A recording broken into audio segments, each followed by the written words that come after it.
This is a very important skill. Time management is anxiety management. My guess is you'll get more behaviour not using a timer because this kid won't want to get off something because they don't know how long they've been on it. They won't want to move between activities because they've got time blindness. So I highly recommend you think about how are you going to use a visual timer and a schedule. The now, next, later. Time plus a schedule is what equals success for me. You need to think about, okay, what are the things we can do to support a child around time? Because my guess is you're going to get behaviour otherwise. But remember, a lot of you have time and routines. Routines are what give you a sense of time passing. But some of my students, as I say, will rush through or not even try. So maybe the schedule plus which is the routine, plus the time. Hi everyone, welcome to the Sue Larkey podcast. As I always say, you have to embrace difference to make a difference. Let's dive into today's podcast. When does time drag for you? When does time go fast for you? How do you keep track of time? So many people get behaviour because students have no concept of time. Students with neurodiversity. This is called time blindness, and it refers to the difficulty to accurately perceive and manage the passing of time. And individuals with time blindness may struggle to estimate how long tasks take. And this is why you'll hear them saying things like, it took me ages. It's not fair. I only just got on something. Yet looking on, they had only spent 5 minutes on the task they perceived took ages, or they had been on the iPad for an hour. Unless we give the students the tools to manage time, then you're going to get a lot of anxiety and a lot of behaviour. Think of yourself today. Were there moments that you had to hurry up? Are you a person that gets anxious around that? Were there times that you sat and time dragged? I find my best strategies happen when I put myself in a student's shoes, particularly a student with ADHD or ASD who has no concept of time. One of the key strategies that I learned when I worked at a special school that I wished I'd realised earlier was I had used a schedule, but it had no time on it. And it wasn't until I taught a little boy who wanted to rush through the whole day, who kept saying he wanted to go home, who would do the schedule, do the whole day, but in 5 minutes. And in fact, I had to cover up the top of the schedule and break it into smaller parts. And then time timers came out. And oh my goodness, they were a game changer because I could visually show him on the schedule how long. But if you know children who know number and digital time, then use a digital scheduler or a digital clock. But I want you to take a moment. I want you to put yourself in a student's shoes. Sit in their class. Sit in their seat. Actually sit in their seat. And tell me, how do they know how long an activity is going to go for? How do they know what time it is? Have you ever lost your watch? Have you ever lost your phone and don't know what time it is? Do you remember that weirdness or anxiety? Well, my guess is many of you actually don't have time blindness. Some of you wake up automatically. You don't need an alarm. Imagine if you had time blindness and you didn't have that inbuilt body clock that you and I have, because that's what time blindness is. And it's so important. In my workshops, those of you who've been to my workshops recently, I give you the 10 key accommodations, and one of them is time. And so often when I ask teachers and educators at my workshops, how do your students know what time it is? They're constantly asking me, how much longer? When can I do this? When's my turn? Or getting up and moving or shutting down. I want you to ask yourself, was there a task in the last week you thought to yourself, I won't start it because I won't get time to finish it? Like, I won't put the wash on because I won't have time to hang it out. I won't half unstack the dishwasher. I won't if they're jobs you thought, I won't start it. Imagine if you had time blindness and you didn't know how long a task would start. Think how many tasks students don't start because they have no concept of how long it's going to take. I want all of you to think about how you can help children have a concept of time, be time literate, to actually, like some of my students, I'm like, well, let's see how many sentences we can get done in 1 minute, 2 minutes, 3 minutes. I want you to talk about time. I want you to use 5-minute warnings. If you have children struggling to finish a task or wait, these are key signs that they are struggling with time blindness. So I really want you to think about which of the tools that I'm recommending today have you got in place or are you going to put in place? So my 3 favorite tools that will be in this week's e-zine I sent out, which will be on my website, are number 1, digital portable schedules, which are actually having a digital time. And if you have a child with ADHD, these are the key one to have because you can pause. So for a student who procrastinates, we're going to pause, for example, while we go to the toilet. We're going to pause while we go and get organized. And if we're saying 10 minutes work, let's see how much we can get done in 10 minutes, you need to be able to pause. And I have found digital schedules invaluable. In the early years, this is a portable schedule they can take around and have digital time on it. Now, any of you going, oh, but I'm not sure if the child knows digital time. Well, here's the thing. They're more likely to know digital time than analog time. And remember, I asked you to sit in the student seat. When you sit in the student seat or at home when a child's on their computer or doing something, how do they know what time it is, how long they've been doing something, and how long they've got to go? Look around. What can they see? Oh, well, there's a clock on the wall. Is it accessible? Is there stuff hanging down in front of it? Oh, it's an analog clock. Does this child understand analog time? I was reflecting, why did we all move to digital time? I remember I still use an analog watch because I was, I'm that age, but on my phone I use digital. I remember when digital watches came out and people quickly adapted digital because it's so much more functional. Looking at a clock and going 10:45, 15 minutes till 11 is so much easier than looking the big hand, the little hand. So begin with the end in mind. What do people use? If you're going to go and catch a train or on your phone, it's all digital time. We all use digital time now. So why schools still have analog clocks or even buy them, I have no idea. So I would love you to think about portable schedules because they have digital time. But the other thing on there, and I would highly recommend you have a look at the videos that go with this podcast, with the portable schedule, you can actually put it off the digital time and have a timer that counts up or a timer that counts down. So if you're going to put the timer on for 20 minutes, we're going to do 20 minutes of work, it counts down for the student. Or if it's going to count up. And the way I look at it, if there's someone who like playing video games, then they're probably used to timers that count up. Like, look what they're using. If there's someone who like watching DVDs tend to count up. Microwaves tend to count down.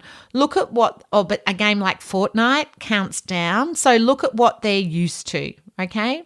So the portable digital schedules, have a look at those. That's not what they're made for. They're made for timing reading, but I use them for making a schedule, making time clearer for students. The other one that I highly recommend, and you've heard me talk about it so many times, is the time timer, because they are designed for neurodiverse children. They make time visual. And my goal is to aim for independence. So the child can just look up and see, oh, lots of red. Yes? So the time timers are invaluable. And the new class sets where you can have, if you do groups, a blue group, a yellow group, a red group, all the kids love time timers. Like, amazing. You can use them in so many ways. And the other one I recommend are the liquid timers that we've finally got back in stock. Not just the large liquid timer, but the small ones that you can add a visual to. These are fantastic for adding finish or wait, to be a transition object, to be support a child. And those of you who have been to my workshops know I call them like glasses. This is a tool to help a child wait. So they've got something in their hands and it's telling them to wait. So they have to wait for a turn if they constantly call out. There's no point telling them wait a minute when you're probably not going to be exactly 1 minute, but giving them something in their hands to help them regulate with the wait visual will help them actually wait. It's the reverse of a talking stick. Or with the bigger timer, liquid timer, how about it? You put it on their desk and ask them, let's see how many sentences we can get done. Let's see if you can pack up by the time it drips through. Or you could do the when and then. Or you could just give it to them to help them calm when they come in from the break or times they might need it. You might use it at home to see brushing your teeth. Can you brush your teeth for the timer? I think they go for about 3 minutes. So what's an activity that would take 3 minutes? Let's see what we can get done. Now, one of the challenges is though, and I can hear you all going, oh, but Sue, they get anxious if the timer goes off and they haven't finished. Yeah, they do. You're right. This is part of their executive functioning difficulties, 2 podcasts ago. See, that takes emotional regulation. This is an important skill. Actually, we all have time go off and we're not ready. That's okay. You need to introduce the plan B. So if the timer goes off and we haven't finished, are we going to turn it over again? Are we going to extend the time? Are we going to put a line on the page or a sticky note to come back to it? All of us run out of time. It's okay. What is our plan B? If we don't finish in time, what can we do? This is a very important skill. Time management is anxiety management. My guess is you'll get more behaviour not using a timer because this kid won't want to get off something because they don't know how long they've been on it. They won't want to move between activities because they've got time blindness. So I highly recommend you think about how are you going to use a visual timer and a schedule. The now, next, later.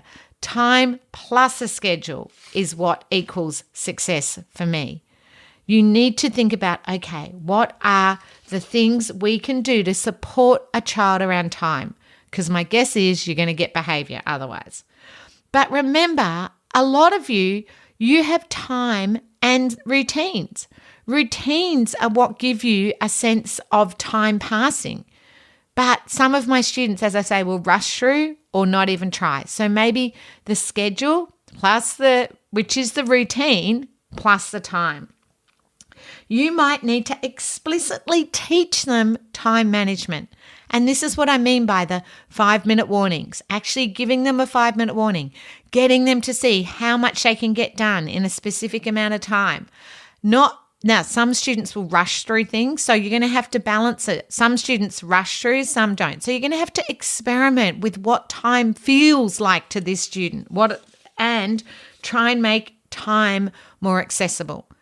You might need to break tasks down so that instead of it feeling overwhelming for them, you might need to break it down to small, achievable tasks. So what do I mean by that? Let's do the top part of the work, that top half. Let's see how long that takes. Okay, let's see how long the bottom takes. So I want you to be using that language. Let's see how long. Let's see how long this takes. Wow, you did it in 3 minutes. And I'd be writing down how long it took.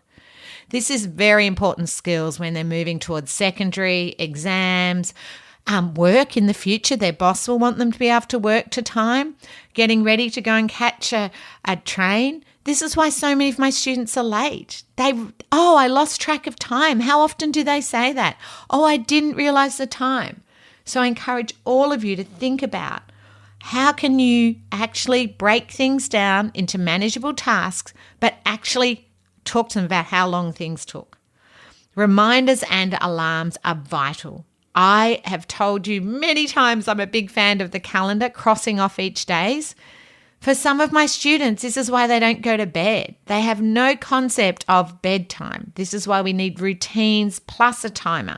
How about we have a set bedtime? But now they procrastinate getting ready for bed. So you want to work out. So for me, I want the lights out at 10 o'clock. So at 9 o'clock, I put the cat out. I've refilled my water bottles. I write my list for the next day because remember, transition starts the night before. So I always plan the next day. So some of your children getting out their clothes for the next day, thinking through the next day. I know then the cat normally comes back in. This all can take me about half an hour. Then I need an unwind strategy. For me, that's reading, no iPad, no blue light, or I do not sleep. And it takes me about half an hour to read, relax, and be ready to sleep. My aim is to be asleep at 10 o'clock because I need 8 hours sleep. So I'm going to have all of that routine done an hour before bed. It takes an hour for all of that to happen. You would be amazed. Last check of a text, whatever. Have a think. You got to work backwards. And then for me, I like 8 hours sleep. Children need a minimum of 8 hours sleep. But the problem is a lot of people don't walk backwards. They just go, I've got to get up at 7 o'clock. Well, if you've got to get up at 7 or get out the door at 7, work backwards. How long does it take you to get out the door? I also just think it's really important to actually help children with that planning. And part of that is I've finished whatever day, cross that off the calendar. Look at what's on tomorrow. Think about what you need out. If they're not a morning person, what do you need to get ready for tomorrow? Think of yourself. Put yourself in this student's shoes. Do you put an alarm on? Are you a person who hits the snooze button?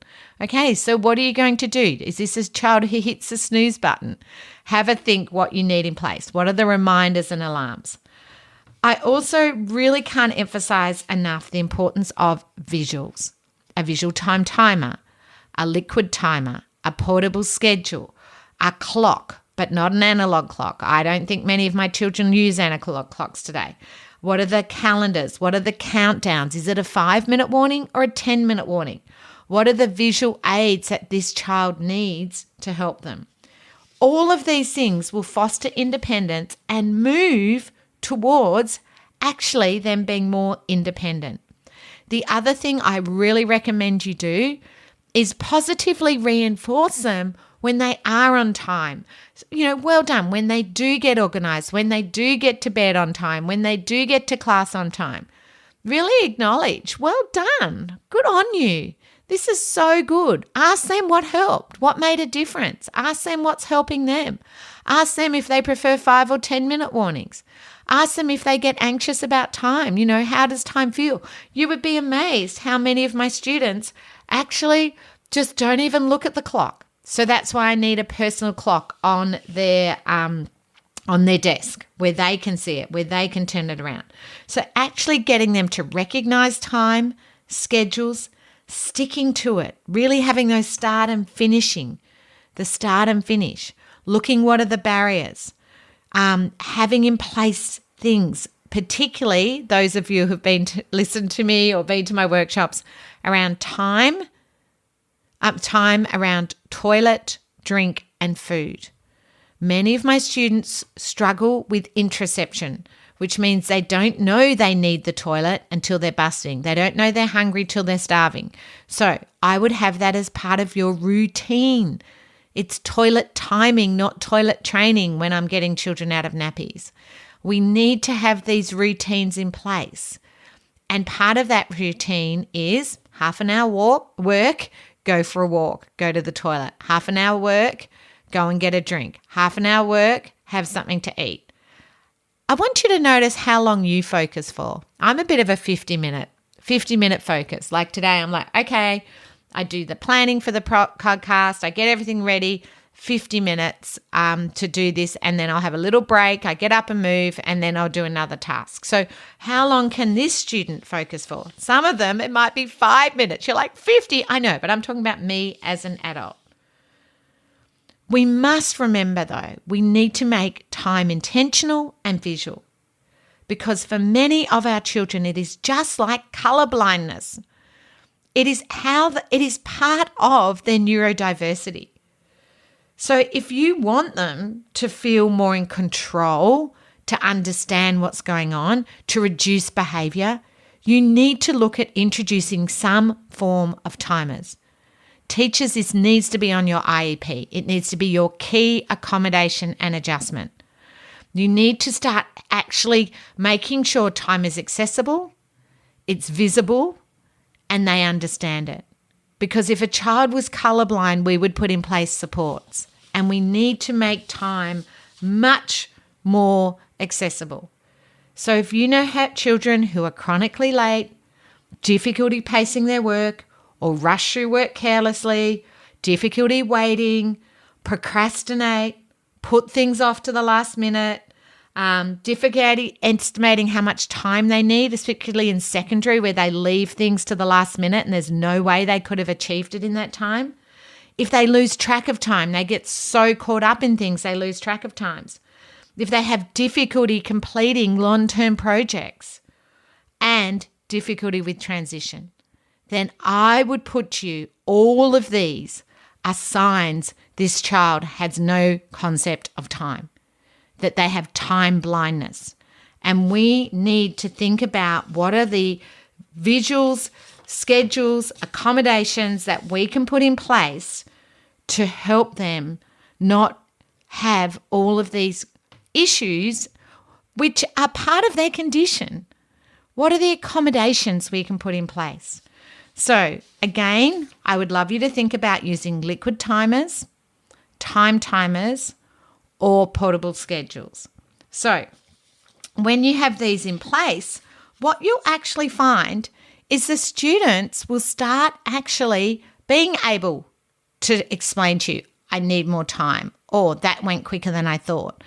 I might guess this isn't in their language, that they don't say, oh, I ran out of time. Well, that's okay. What else can I do? So you might need to have a list of what to do if the timer goes off and I haven't finished. I always say to parents, can you model that with your children? But please do not use this word, hurry up. Any of you who have done Dr. Tony Atwood's course know that saying hurry up to an ASD, ADHD child just boom can be a trigger for a meltdown. So what are our plan Bs? So those of you who've done my emotional regulation course, what can we do if we run out of time? Now, for some of you, you might put that work aside. For some of you, they might be allowed to ask for 5 more minutes to finish. Have in place a range of different things you can do if you run out of time. Can you come back to it later? Can you write it on a list to finish later? Personally, I'm a bit of a list person. So what are the strategies we're going to use? I highly recommend you have a look, though, at sit in their seat, think about how do they have a concept of time. Parents, I want you to think, does your child understand time, or are they relying on you? Because actually, that's what most people tell me. The child is constantly asking me. Oh, that reminds me. I think it was last year or the year before, I had a teacher doing the live virtual workshop, and she got one of the timers, and she had the most beautiful little student who used to try and he had trouble sitting on the mat. So she'd put the timer on, and he would try and beat his record for sitting on the mat and wait, sitting still. Or not sitting still, but, sitting on the mat. That was hard for him. But once she made it visual, he was gave him something to oh, let me see how long I can sit today. So let's make time a bit of fun. Let's see how much we can get done. Let's see if we can pack up by the time the liquid timer counts through. Let's see if we can move from sitting here to sitting on the mat, sitting at our table to sitting on the mat by the time the timer drips through. Make it fun. Make it fun for your children. Make time an interesting concept. My guess is it's not just your neurodiverse children who need help with this. And this is what I found with time timers, that all students need help with this. By the way, I do recommend you have a time timer in your window for playtime. I recommend you take your time timer to assembly. The whole school will love that. I recommend that you take your time timer outside when you're doing outside tasks. And as I say, those classroom sets are invaluable because we're busy with a group. What I find, timers keep me honest. I get busy, and if every group's put on the timer for 15 minutes when we're going to rotate, or I'd recommend 10 minutes and a 5-minute warning, then everybody actually keeps on track. I recommend you try it with everybody. You are going to be shocked how much the children all love the fact you're using functional time. So is that a digital timer? Is it a visual timer? Is it a liquid timer? Or you might have a sand timer. I don't actually have sand timers on my website. They're hard to send. We had a lot of trouble with them. So I would love all of you to let me know over the next week if you try out, just DM me, if you try out using time and what a difference it makes. I also just wanted to say, if you are available to join me for upcoming live virtual workshops, the feedback has been absolutely amazing. I really appreciate all of you who are joining me from all over Australia, New Zealand, all over the place. Our live virtual days get the most incredible feedback from people, but last week I had a face-to-face workshop and it was so funny because I love it, the face-to-face. People come up to me and say things. But this teacher came up to me and said, everyone's been telling me for years I should do your workshops. And I finally, had a time to get released and could come to your workshop.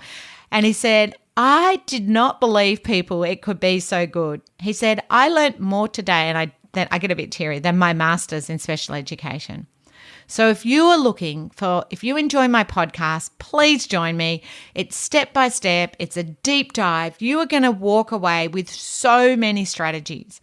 I am going to give you so much of the why children do things, giving you insights and strategies to take away. So I really hope you can join me at an upcoming live virtual workshop, or if I'm coming to you a face-to-face workshop, or if you prefer online on demand, I've got your back too. You can do one of my online on demand courses. You can watch them anywhere, anytime. Now, you heard me mention Tony Attwood. Tony Attwood is a psychologist, so he does what is autism, I do what to do. So I would recommend you do Tony's and my courses. I normally put them together over summer and call them summer school. They are like your foundation courses. If you work in the early years, then I would do the early years too, because that is another foundation course. But then if you're looking for the next step, you've already done that, then look at doing the PDA course. Look at doing the emotional regulation course I just mentioned. Look at doing social emotional learning, so the social skills course. There are so many courses that you can do, and I find it hard to be constantly emailing you going, join this. But if you've done my courses, there are so many other ways we can learn together. And everybody who does the courses really go away with the confidence and tools. Our classrooms are busier, and I know you're going, I don't have the time, but here's the thing. Are you spending a lot of time, wasting time, time? How funny this podcast is on time. Are you wasting a lot of time actually trying to work out strategies? I was that classroom teacher. I don't want you wasting time. I do all the research, I do all the hard work, and I give you the key things. That's why some of the courses are just 2 hours, 3 hours, because they are step by step, break it down, here's what to put in place. So I hope you consider whether, doing a 2, 3, 4, 5 hour course. I hope you consider doing one of those this year. If you love my podcast, you'll love my courses, I promise you. I hope you've got some great tips and strategies to make a difference. Remember, strategies wear out and not every strategy works for everybody. If you're ready to dive in deeper to more strategies and ideas to make a difference, I'd highly recommend you consider Dr. Tony Attwood or my online courses. For more information, visit my website www.sulaki.com.au.